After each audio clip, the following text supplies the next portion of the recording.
Hello, everybody, and welcome to A Day for Adventure, the premier outdoor podcast that will get you off your butt and outside. I'm Ben. I'm Will. I'm Trevor. And in this week's episode, we're going to talk about our favorite camping meals.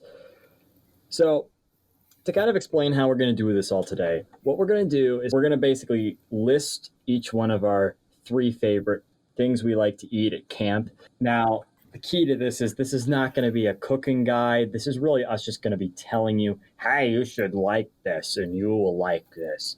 But we might make a couple of comments or tips and tricks. It might make it a little easier for you to maybe make your decision as to what you want to eat or maybe how to cook a certain kind of thing from our own experience. We might have some recipes and cooking videos maybe in the future, but due to the current situation, that's not super realistic in the very short term. But with all of that out of the way, I think it's time we actually get into talking about our favorite foods. So, to start this one off, my third favorite thing to make when I'm out camping is a meme. It's called 3D, or no, not 3D printing, no! I'm sorry. Brain What are just you doing? decided to have vomit. It's fine. Everything's fine. No. All right, I'm going to have to restart that one. Okay. Nah, just Got keep it. going, man. All This right. is No, gonna be keep good. going. Yeah. No edits. No Okay. edit challenge. No edit challenge or no edits because More Will doesn't the want latter. to do it. We will see if I edit this out. Nah, leave it in. I think I like it. Anyway, so going into our the number 3 choices for all three of us, I'm going to start mine off, with an absolute camping classic. Okay, and that is Mountain House meals. They're also known as freeze-dried food. Now, I think freeze-dried food has a little bit of a bad rap, and that's mostly because it has every right to have a bad rap. It's flavorless. Yes, that is true. It is That's why you flavorless. need a sliced wheel. But in my eyes, especially because I do a lot of hiking and I do a lot of just right off the trail cooking whenever I'm out and about, I've honestly found that it's just kind of an obvious choice to carry around because it's not that heavy. It's really easy to cook. They taste okay if you put half of a bottle of hot sauce on them. It's great. I mean, what's not to love? I mean, okay, fine. I will admit it's a little bit of a very big compromise. The weight and ease of cooking is definitely far superior, though, to taste and ease of wolfing down. My opinion, maybe not everybody else's here, but, what can I say? I will, though, admit that if you do it right, they can taste amazing after a long day. There are some really, really good ones that I've had in the past. Biscuits and gravy was one of them. Spaghetti can be okay. And there are a few others that I've had that have been really, really good. Beef stew comes to mind. But just remember that whenever you're cooking a Mountain House meal, again, they're a company, but any freeze-dried food, it's always a good idea to just maybe have a large gallon bottle of Louisiana hot sauce or something on hand, just to kind of even out the taste. So I don't know about you guys, but Taste. I love a good Mountain House meal. They're I not don't know if it's bad. that I love it or it's that I'm I think it hungry is the by latter. the end of the trip. When someone else is paying for them, I will eat them. That is true because they are stupidly When expensive. Philmont pays Yes, for them. much. And I also don't have access to any other food. I will They're admit, good. though, that I was not lying about those biscuits and gravy. Those are actually really good. I don't know if it's Mountain House, but the ones they had at Philmont, as fettuccine Alfredo, I was remember actually that. That was very pretty good, too. And mostly because I really like fettuccine Alfredo, but yeah, exactly. Yeah, exactly, right? All right, so my number 3 favorite is going to be a great breakfast classic. This was made nearly every time I troop went camping because it's easy, is pancakes. Oh, Pancakes in the morning is just great, and you only get like one pan and a spatula dirty, so it's easy to clean up after, so we can sleep in longer. Anyway, so we'd always get, I think it's Bisquick. Bisquis or Bix Mix. Bisquick. Bisquick. Yes, those people. They make an add water only pancake mix. Now, yes, you can stop rolling your eyes. It's add only water pancake mix, I know. But you pour it out of the container. You don't even have to mix it in another bowl. So it's beautiful. And the best part about pancakes is you can add anything to it. Fruit, chocolate chips and syrup, chocolate chips and chocolate syrup. Oh wait, and healthy stuff sometimes when you think about it. But yeah, so that's one of my go-to breakfast ones. Someone else on this list stole my go-to breakfast one. Just put it out Alrighty. there. My third favorite is Ooh. fire-cooked kebabs because I like fire, and I like meat, and I like stabbing the meat and veggies with sticks. Ironically, though, I like stabbing my food and making it harder than just adding water like everyone else. no chill, no happiness. Speaking of no happiness, these can be pretty obnoxious. Just because you have to combine not overly searing it with the fire while cooking it evenly, and if you're cooking with meat, cooking it enough so you don't get food poisoning. To do this, I recommend using the coals and not the flame. Yeah. Kind of like how you're grilling. But the fun part is you can use various foods. So those vegetables and meats and even fruit. Because if you want that more fancy style, add a little bit of pineapple. Maybe get some more, maybe even caramelize some fruit. It'll be delicious. I'm hungry now. Yeah, we decided to record this one after dinner, and I'm still thinking about the leftovers I just put in the fridge. Yeah. All right, I think it's time we start getting into our number twos, our second favorite meals for all three of us. So, of course, I think that my second one, I think, is a absolute kind of a little bit of an oddball, but also kind of a really, really popular one amongst people who just like to have a good time camping, and that is Dutch oven pizzas. Now, I was introduced to this actually not camping. A mentor to me introduced it to me, and I had it, and I was completely hooked on it. Okay, it's great. So basically, the concept is you take a Dutch oven, and if you don't know what that is, it's just a cast iron pot that has a top on it that you basically throw a bunch of coals on, and it heats it up, right? It's great. Now, if you want, you can use like a really big 12, 14-inch Dutch oven, or if you really, really like that extra thick, deep dish kind of lifestyle, like if you're from Chicago or something, got to get one of those 8-inch Dutch ovens. They're absolutely insane. I think I need to point out when he says thick, he wrote it in the notes with 3 C's and no K, so he's very serious okay, right it's now. all the way to the Full top thick. when you're making. That was the first time I was introduced to it. Was an 8-inch Dutch oven all the way to the top, and I was like, I need that in my life. It was great. So okay, and just a little bit of a tip with Dutch ovens: when you're cooking something like a pizza or your casseroles or whatever, make sure you put parchment paper at the bottom. It will save you so much cleanup time. And of course, when you're making your Dutch oven pizza, make sure you've got yourself a ready-made pizza crust. It makes the process 1,000 times faster. Imagine being that one guy that is trying to make pizza crust in the middle of the woods. Okay, I don't see anybody doing that, so you might as well just. You mean like those online Facebook videos where he gets everything from I have nature and seen a makes it video there? or two of that, and I just go, "What are you doing? Come on, we have technology." That seems fun if you're going to put your whole day to it. Now, of course, if you want to have absolute maximum sketch, what you can do is you can use spaghetti sauce as opposed to pasta or pizza sauce, because spaghetti sauce supposedly is cheaper. Now, is it better? No, but it's cheaper. Yes. And of course, you got to have your toppings. You got to have all the things you want on there. Now, me, I'm a sucker for veggie pizza, so that means cut tomatoes, green peppers, mushrooms, onions on occasion, Parmesan, feta bits, everything in between, okay? That's just kind of like my dream Dutch oven pizza. And you get that perfect fire cooked sear too. It's great. It's amazing.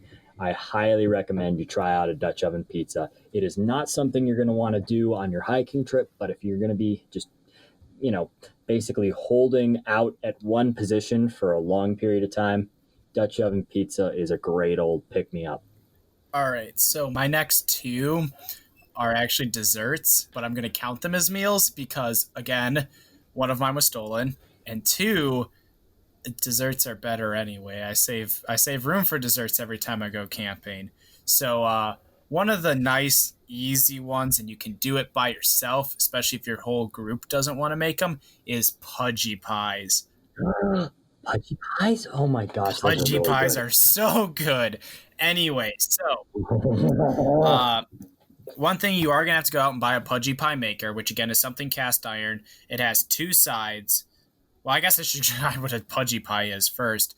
A pudgy pie is a dessert calzone. We'll go with that. You take white bread, pie filling. I've actually done pudgy pie pizzas. So there we go. That's how the meal is. Pudgy pie pizzas. But no one cares about those. So Oh. you take pie filling and you put it in there and any other kind of fillings that you want.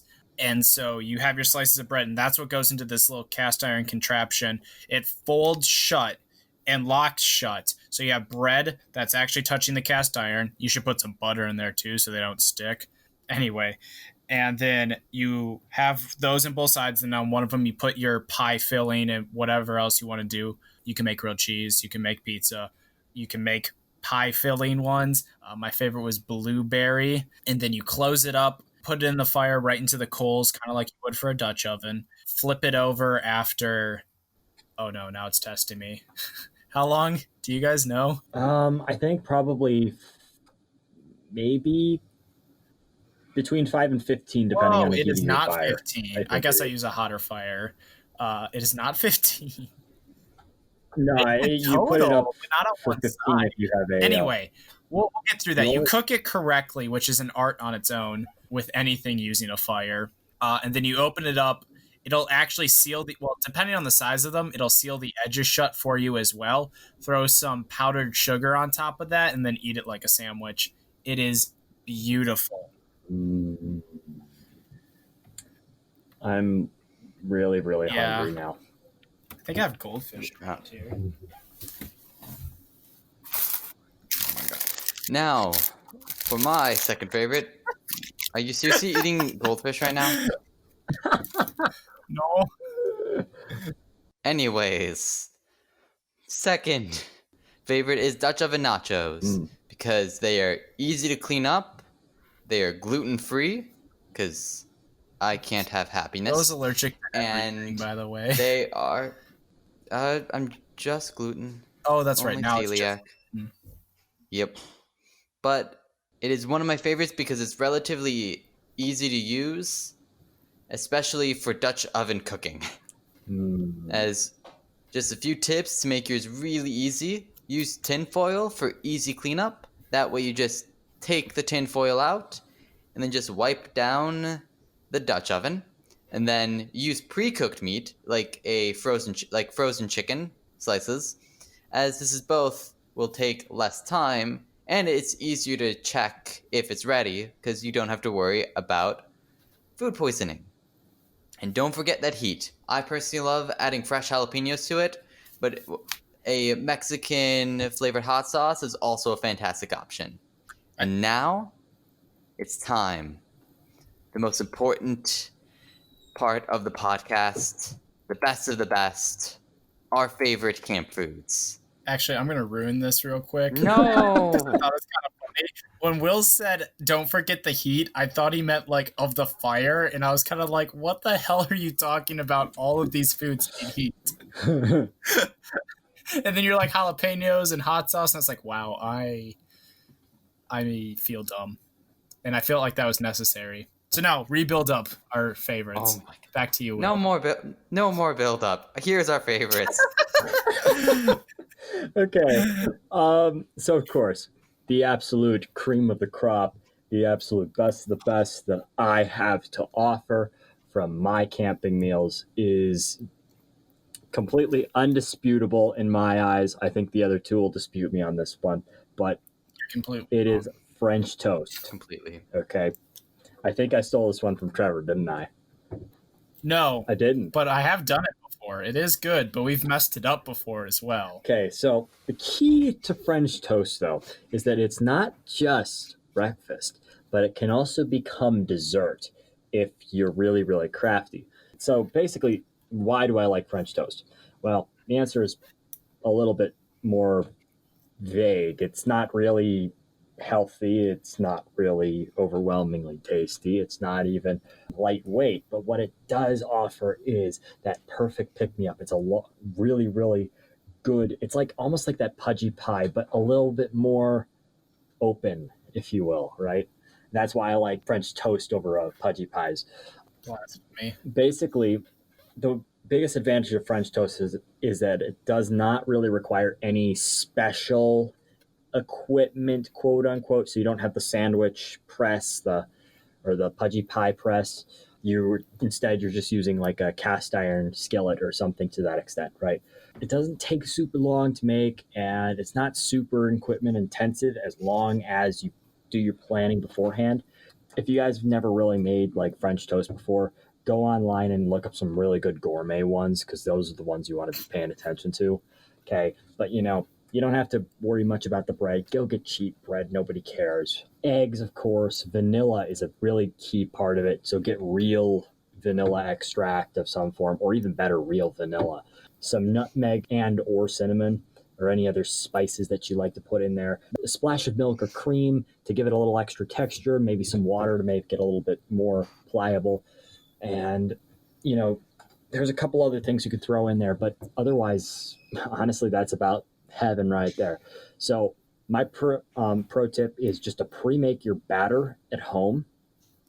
And if you really want to experience the absolute heaven of food or of camping cuisine, you gotta top it with pie cherries. Okay, the canned pie cherries that you got the extra goo, the red goo at the end of it all. Okay, that is the definition of the afterlife right there. Okay, it is great. And I will tell you right now, it's also the other reason you use canned pie cherries is because it's about the perfect cost to mouth-watering ratio. Alrighty, so my favorite. A little backstory to this is we decided to just make it because it's super easy. It's another dessert. When my patrol was very young, probably our first or second year. And we continued to make it almost every campout and perfected an art of it. By the time we were all like graduating out of scouts, aging out of scouts, and we'd always add something different every time. So in the end, it became blueberry, ginger ale, angel food cake, cobbler. And that is the best thing you could ever create. So, a little bit on this. A normal cobbler takes cake mix, and you mix that all up, make it all nice. You have a layer on the bottom of any pie filling. You put your cake batter on top, and you put it into the fire using a Dutch oven. I don't know if I said that, but using a Dutch oven. And so we would add things. So ours originally started with vanilla or white cake mix and blueberries. And then we added ginger snaps because my friend got ginger snaps from they weren't homemade by like his family, but they were a small business in Pennsylvania when he went to go see family. So he brought those back. So we ended up breaking some up and putting them in the mix and then sticking them in the top too when the cake or the cobbler was done. So that's how we got to the ginger part. And eventually we'd add ginger powder, I think, too. I don't know if we got that far. Anyway, then we found out through Facebook, like you always do, that soda cakes were a thing. And so we saw that ginger ale went with white food cake or something like that. So we decided to try to make that, and we got it down. And then we decided that angel food cake tastes better than white cake mix. So when we perfected it and even did a cooking competition with it, we made blueberry ginger ale angel food cobbler. And you got to smash up in a bag some of the ginger snaps and mix that into the cake mix. Take a half of what the water is supposed to be and use soda instead. That's also fun stirring because your batter becomes carbonated. And so you put your canned blueberries on the bottom, you put that mix on top, you put it in the Dutch oven, and then when you take it out, you stab little like ginger snaps that have been halved into it, and you serve it like that, and it is beautiful. And now for the final one. It is the one and only Stolen. Iron Man. It is not stolen. It's also called a garbage plate. Get it right. No, it's Iron Man because it's a true man's food. It's a garbage plate. Ask. Oh crap! What's the place downtown that does those? It's, again, as I was saying, it's Iron Man because it's a man's food. You have your eggs, you have your meat, you have your potatoes, and best of all, like any real man should, you have your veggies. Because real men eat their vegetables. Not this sugary stuff. We eat their vegetables. This is how we're going to end up on the internet, on news stories, and not for a good reason. Because real men eat their vegetables. Yeah, let's go with that. Now, a little less intense. It is a very filling meal that can be used as both a dinner and a breakfast. And depending on how you do it, it can be pretty timely.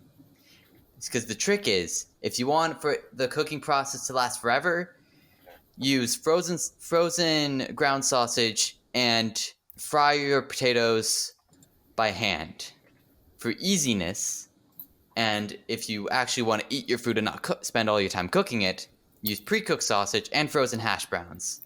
But before you do that, you've got to saute your veggies first. Your onions, your green peppers, and if you're like me and like that heat, add those hot peppers. Then you add those potatoes and sausage, and then finish it off by adding a bunch of eggs. Then once it's on your plate, don't forget your hot sauce or your cheese, because you have everything. And you mix it all together. Mix it up. Yes, of course. Of course you mix it together, because then... And that's why it's called a garbage plate, because everything's just together on the plate.